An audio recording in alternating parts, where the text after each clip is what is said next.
And it is another reverse redaction in the morning, reverse redacting the headlines.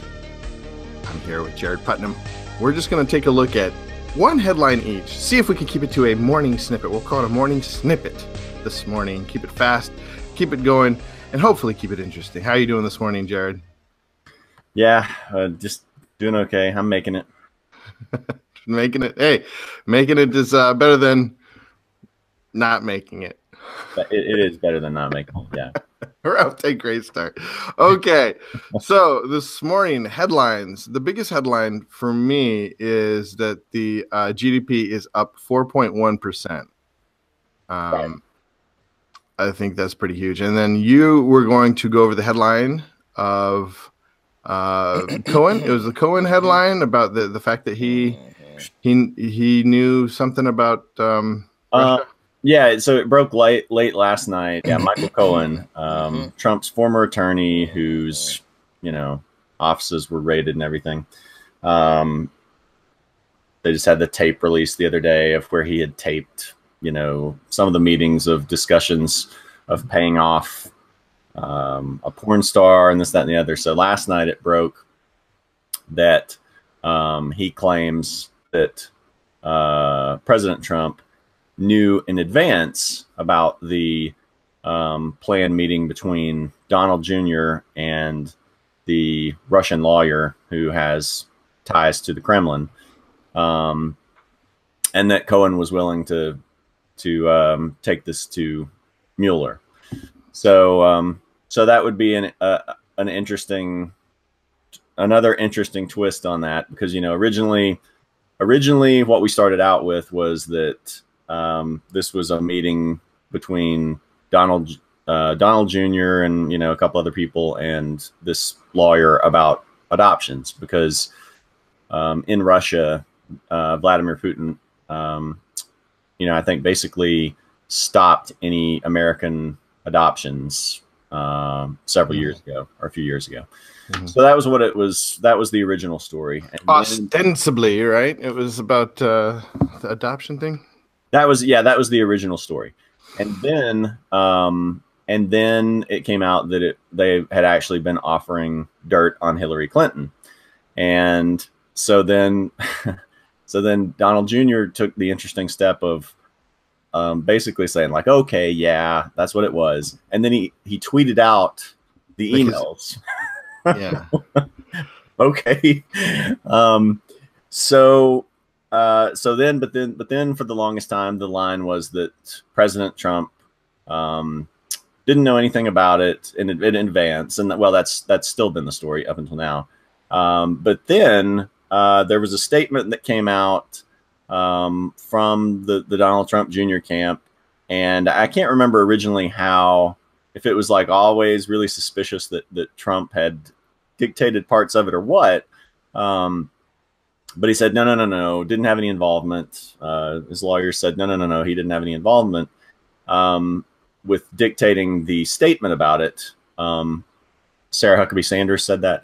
Then it turned out, like in a briefing that they sent to the Department of Justice, they admitted that, yeah, he had dictated parts of that. So it was kind of interesting because publicly he was still saying, that no, I didn't dictate any of that. But then privately they're like, okay, look, listen, yeah, we did, but blah, blah, blah.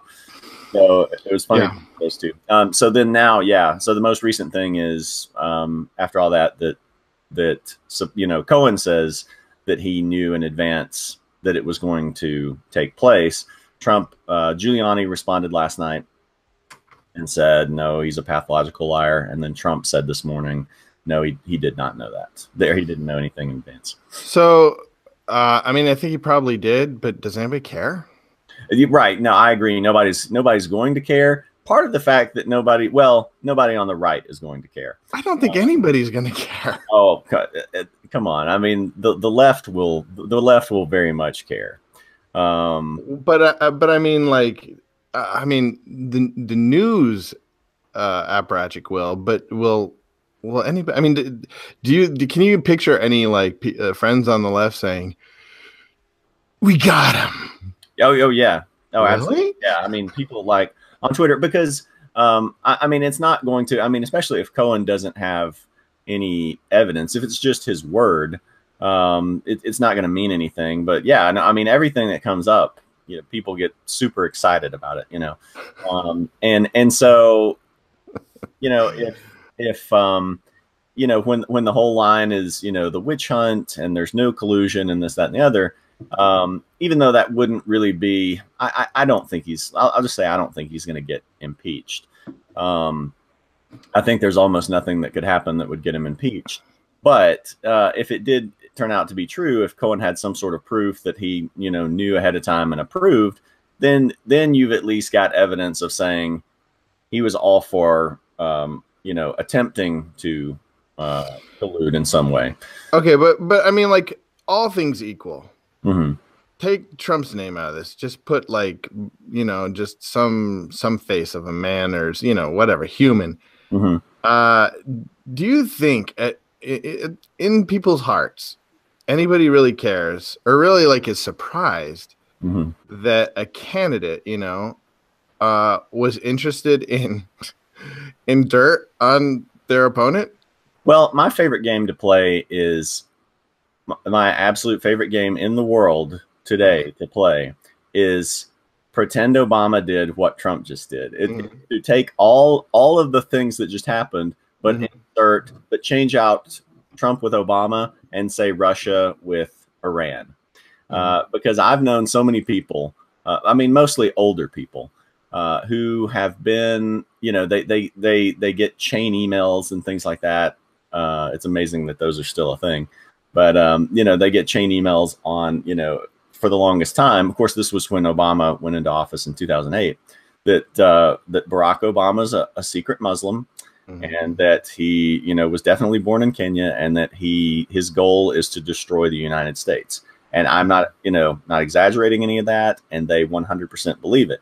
So I'm just imagining the reaction if we changed out the factors of this and we found out that Obama had Obama's, you know, team, his sons, whatever. I know he doesn't have sons, but if they had met with, let's say, Iran, and, you know, and the whole thing was potential collusion with Iran, you know, and then we, you know, we found out, and we went through all the same steps in the process of him saying, you know, no, it was originally just about adoptions. Well, then it turned out that wasn't true. And then, no, I didn't dictate any of the statement. And that turned out that was not true. And then we hear that he actually did know about it. I mean, people would be freaking out. People would on the right would be absolutely freaking out. No, you can't. I don't know.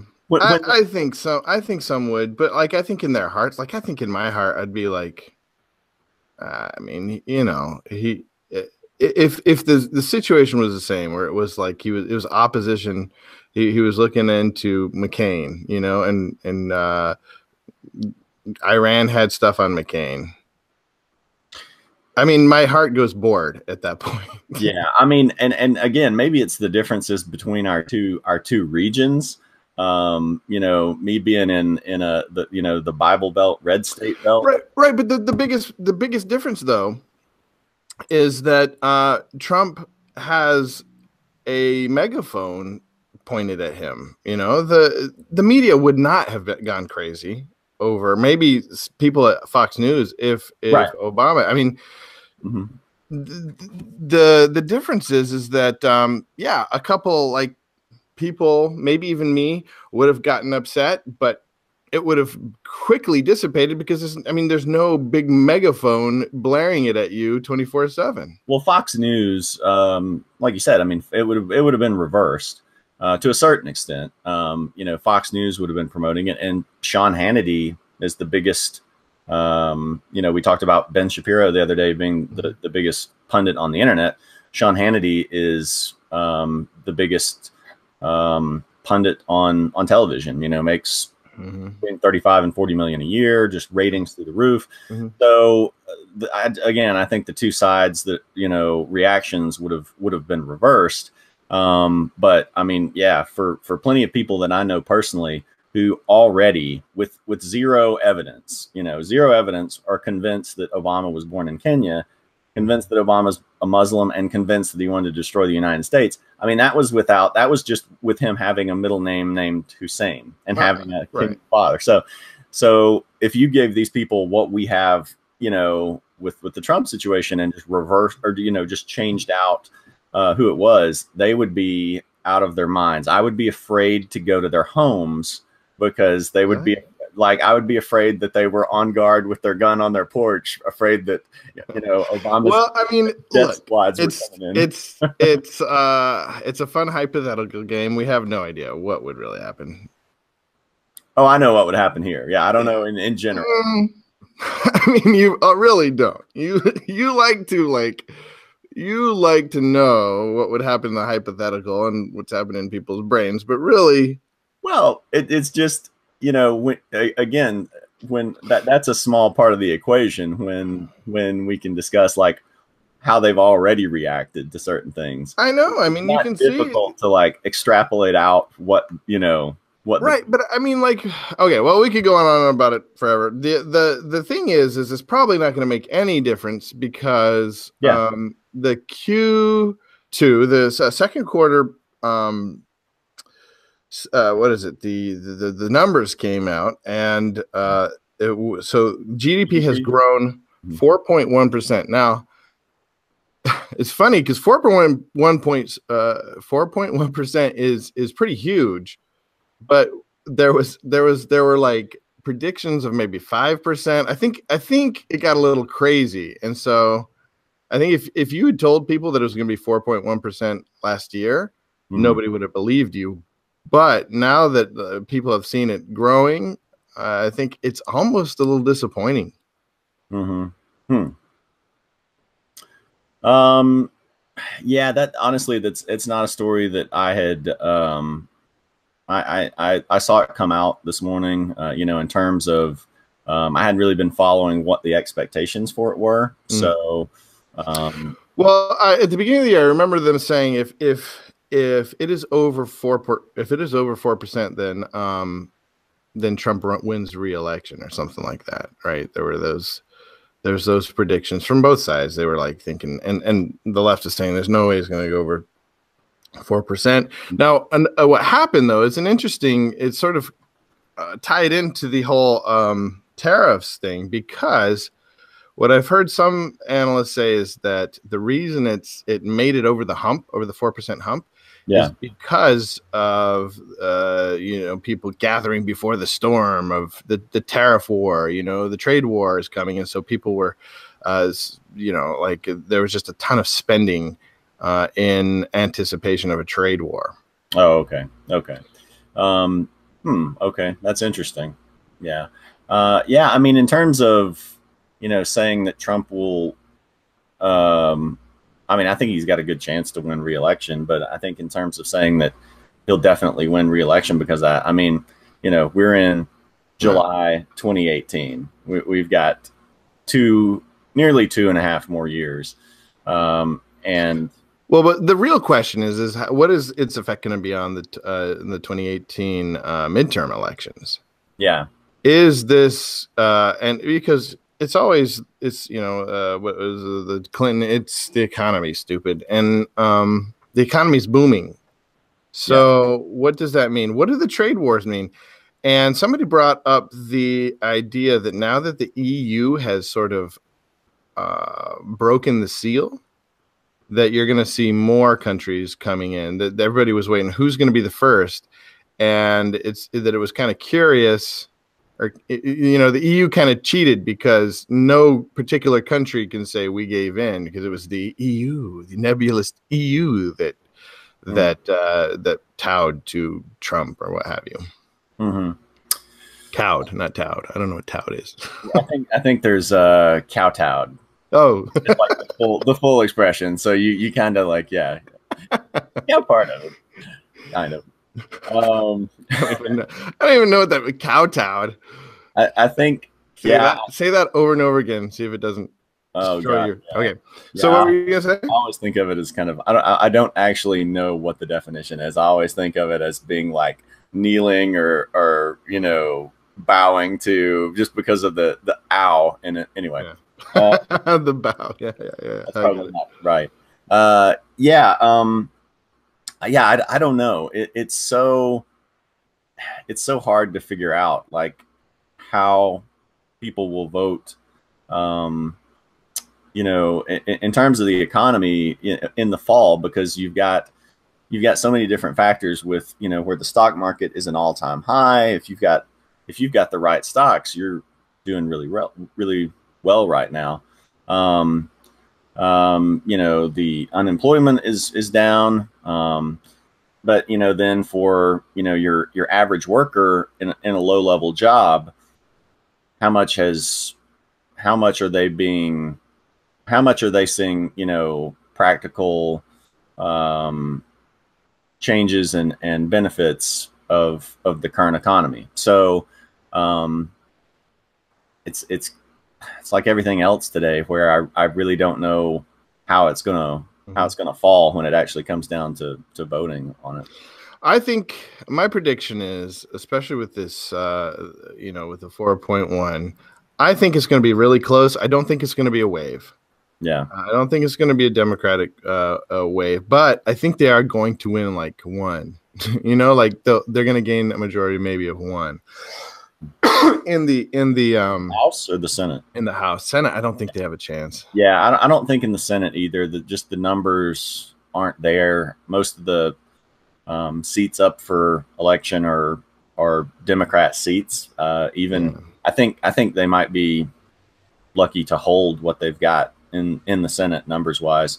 Yeah, I think based on the numbers, it seems like they probably will win the House. But again, we've got, you know, 4 to 5 months between now and then, and who knows what craziness will come out. So exactly. Yep. Well, this has been Headlines. We made it. That was only 15 minutes or so. Wow. Yeah, I think we did well. I think. And then YouTube will shorten it down to like 3.5. Man, I don't know what we're gonna do about that one. Yeah, but excuse me, I'm dying over here. Well, I think that gives us an interesting. It gives us some interesting information going into the weekend. We'll see how stocks do today. It could just it could be a groundbreaking day for stocks today. And I don't know what that means, because it could go down on Monday. But going into next week, with our headlines on Monday, it'd be interesting to see what the fallout is this weekend. Yep, I agree. I have nothing to add. All right. Well, have a wonderful day, man. All right, you too.